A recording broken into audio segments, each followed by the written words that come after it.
Hey, it's me, your high heels in the boardroom, cocktails at midnight, luxury loving, dill closing, no filter boss babe. And that is Salty City. Come with me for some real talk, big goals, zero apologies, and let's get salty.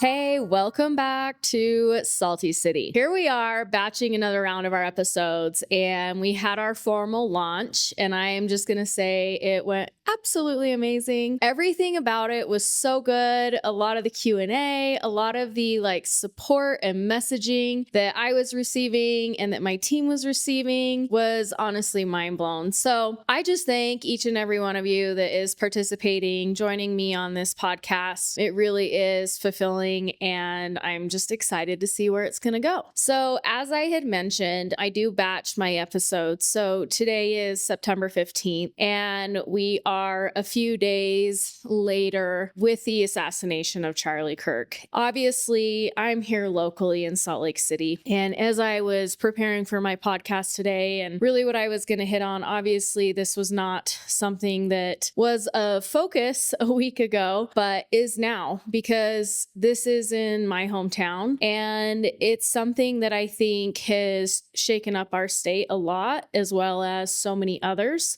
So many people have been affected by this. And I think that, I guess you don't fathom something like that happening, first of all, and then it happening in your hometown, especially one in Salt Lake City, where I think we do really try to pride ourselves of keeping things safe in the community here, and the community putting that as a priority. So I think it's just been a huge shakeup. No matter what side you are on, this is not political that I'm speaking of.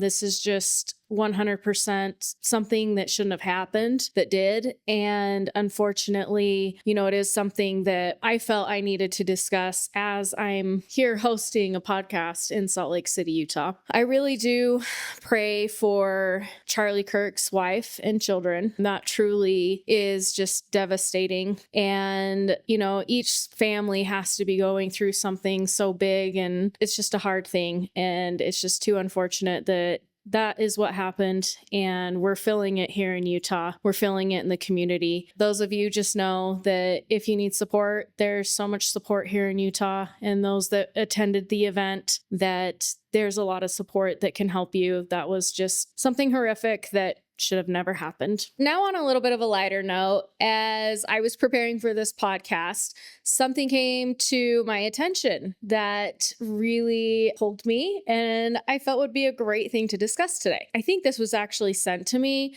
It was a study that was done in kind of the best and worst states for women and women's equality to work for or to work in.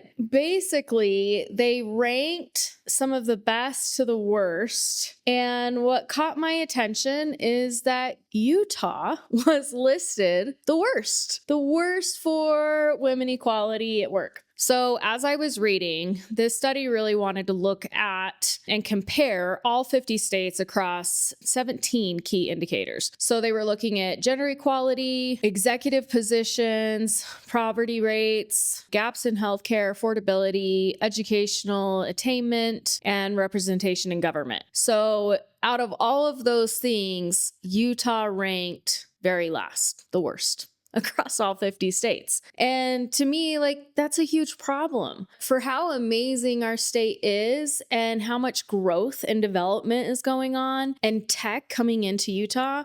That needs to be transitioning. So my question is, one, if you are in Utah, you love your job and you feel equality in every component, I want to know who you're working for. Please share. We have so many women that are out there looking for jobs, looking to grow and develop their careers. And I think it's amazing to highlight the good companies and what we're seeing. I know from personal experience working here in Utah that I had a lot more opportunity when I was working for companies that were actually out of state. I felt like that's where a lot of my career growth happened. When I worked for companies that were from Utah and housed here in Utah, I actually struggled a lot in career development and having opportunities. Whether, that's because female, male, I don't know. But I did notice that once I was out of state, those career opportunities really changed for me when I was working for companies out of state. I'm curious if you are working here or you're working for a company in Utah and you're seeing a divide or you're seeing that inequality. I'd love to know what you're going through and if you have any questions and if there's a way that we can work on this together, because I would love to see Utah flourish and become a little bit better in this arena, just because we have such an amazing community. For this next segment in this episode, I wanted to go through a little bit of Q&A. I was actually kind of shocked how many questions I got and how many people were DMing me specific to my first couple episodes. And it was super exciting. But let's get into it because there was actually some really, really good questions. So someone had wrote in saying, Lindsay, you said playing small is the most expensive decision you'll ever make. What's one time you caught yourself doing it and how did you break the habit? That's a really good question. Yeah, I definitely had noticed I was playing myself small, and I have caught myself in my personal life, especially in my 20s and 30s. Really understanding who I was. I think there were times that I did play myself small because I didn't understand how to fully use my voice, especially being able to take emotion out of some of those responses or decisions so I could be myself and present myself in the way that I wanted. So I would say one of the times that I caught myself doing that, I'm going to go with a professional setting. I think when you are really trying to build your career and be proactive in building with a company, you can get lost in your own mind or translation about being authentic with expectations from leadership. I was trying to kind of climb that corporate ladder and be promoted.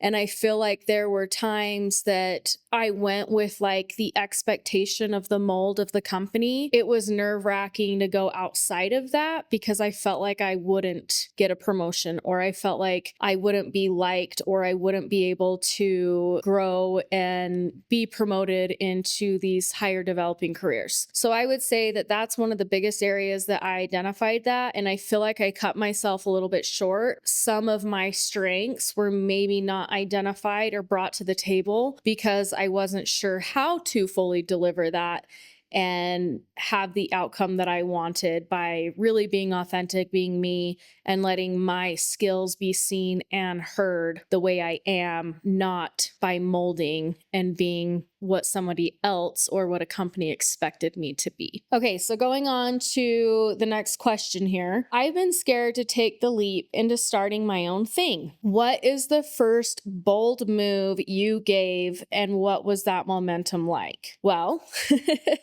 I think that being scared to start your own thing is completely normal and natural. Like, I don't see how we wouldn't have some anxious nervousness about making a huge change or starting our own business. To me, it is a nerve-wracking thing, and it is not for the weak. It's actually really, really freaking hard. It takes a lot of work. It takes a lot of perseverance, and not everybody can do it. But what made me really take the steps, and this is probably actually going to get a little bit even more personal here, because unfortunately, a couple years ago, when I was really thinking about taking these steps, building my podcast, building my career, building my real estate portfolio, we had an illness in my family that was very unexpected. My brother, who I love dearly, was diagnosed with cancer. and he was 46 years old at the time. And he had a very, very short battle from about August or September and passed away, unfortunately, on Christmas Day. In that time period that I was grieving, but also, I guess, realizing like we don't have time. And if there's things that you want to accomplish and do, if you're going to sit and wait for the perfect time, you may not get the chance. And my brother was very supportive of me, my ideas, and really encouraged me to do the things that I wanted to do. And so after he had passed away, it was just really eye-opening to me that, one, you really don't have time. We don't know how long we're going to be here. We don't know, when that time is going to end for us. So if you want to do something, you just have to do it. You have to take the leap. And the other thing too is that I know my brother's still encouraging me to do this, and I feel like I have that power behind me that I can accomplish it because I'm driven. I want it done, and I will do anything to make it happen. So that's really how I got over some of my fear and did that leap, is because you just got to do it. If you don't, you're never going to make it happen. Okay, going on to the next question here. This individual said, you talk a lot about reinvention. What's your advice for someone who feels stuck in the messy middle? Ooh, the messy middle. The messy middle is kind of always there. I don't know if it's just like me and my luck, but even when I'm like trying to build something new or start some new goals, it always seems like something happens. Something happens to like try and stop it or pull me back. And I think for me, I had to find what drives me to accomplish my goals. And depending on the time period of my life, those have changed. There's been times that I'm driven because I'm going through a divorce and I have to accomplish things so I can make money, the money that I need to support my family. Where now, in my point in time currently, I'm married, I'm happily married, and my drive is more towards being able to do the things that I love to do and accomplishing the goals that I want to see happen before I don't have this opportunity. So I think that when you have the messy middle and you have the stuff going on in your life that just seems really hard and that you cannot seem to overcome, you have to dig deep down and figure out your why you want this, what you want to accomplish, and how you're going to get there. And you don't let a damn thing get in your way. And that's what's driven my accomplishments, is that I just can't give a shit about what anybody thinks. I can't expose everything I want to do because there's always that negative Nancy that's going to tell you, oh, that's so hard. How are you going to get that done? You know your support system. You know the team that you want behind you. Talk to them about it. And if you don't have that person, then dig for it. There are podcasts, there are books, there are so many motivating individuals that can help you overcome that hump to, again, like I say, take something from maybe someday to hell yes, I'm doing it today. Okay, our final Q&A for this episode, and I love this question that came in. So this one says, do you think it's possible to live a luxury lifestyle without big money? First reaction, hell yes. It is 100% possible, because luxury and what that looks like to you is determined by you. So for example, I have always had a serious shopping problem. I love glam. I love clothing. I love to get dressed up. I love to have a lot of outfits at hand's reach. And sometimes I don't even know what I'm going to wear them for. But to me, that is a luxury because I love fashion. And that's what's important to me, is not necessarily how I look, it's how I present myself. And for me, myself, what I'm wearing and how I'm presenting myself does drive my confidence because I like to look good and I like to wear things that suit my personality. Yes, I think that whether you have the money or not, you can live a luxury lifestyle because that's going to be determined how you want it to look. Now, I guess the other question or conversation here is we just talked about, women and equality, equal pay, things like that, and how Utah is a state that's struggling with that right now. How does that look? Because we want to live a certain lifestyle, but if it's not equal and we're not getting equal pay, how does that determine or what does that do to the lifestyle that we want to live?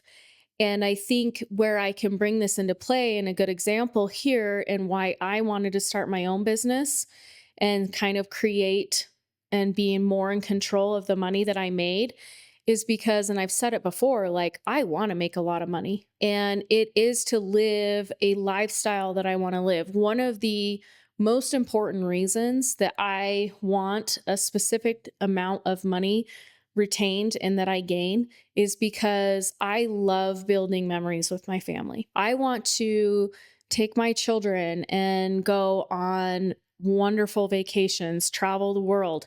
To me, that is something that is highly important. You can make it how you want. I think there's a difference between feeling like you're living luxuriously and enjoying what you have compared to going into debt, trying to be like the next doors, I guess. Don't do that. Like, none of us need to prove anything because your worth is not determined by your finances. And that's something that you need to keep as the most important tool in your pocket. Don't go into debt, only buy what you can afford. And if you're investing and you're building a business and that's the most important thing, then you wait.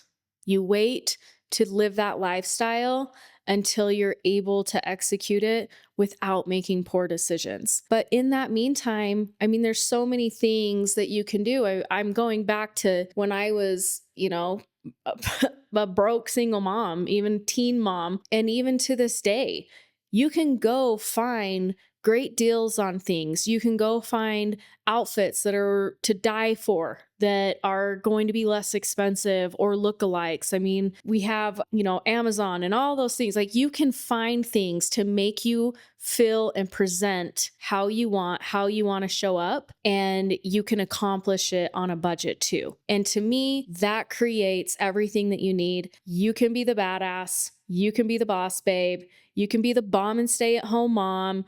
Whatever that looks like for you, make sure you're doing it that out of a place that makes you happy, comfortable, and that you're not going to regret later. Okay, so wrapping up this episode, going to our salty segment. I think for the salty segment today, and what I want to really leave you with is straight up, fuck yesterday. Yesterday is over, we're moving on, and today is creating some new opportunities. So as you're stepping into your day or you're listening to this podcast, I want you to think about the opportunity that you've been sitting on, the opportunity you've been worried about, or the idea that you might have that you feel is going to crush it, but you're nervous to do it. I want you to grab a hold of that. Think about it, write some goals down. It could even just be 3. And if it's that important to you, how long until you are going to execute that? And let's make it quick, because guess what? Salties don't sit on anything. We make it happen. So that is my segment for you today. I hope you enjoyed this episode. I look forward to seeing you next week. Thank you for joining me today on Salty City. Honestly, I love that you're all here. I look forward to the questions, the DMs, the Q&A. I want to hear from you. That's what this is about. So reach out to me. Please subscribe. If you want more, we're going to be dropping episodes weekly, and it's going to be amazing, and we're going to do it together. So I'll see you shortly.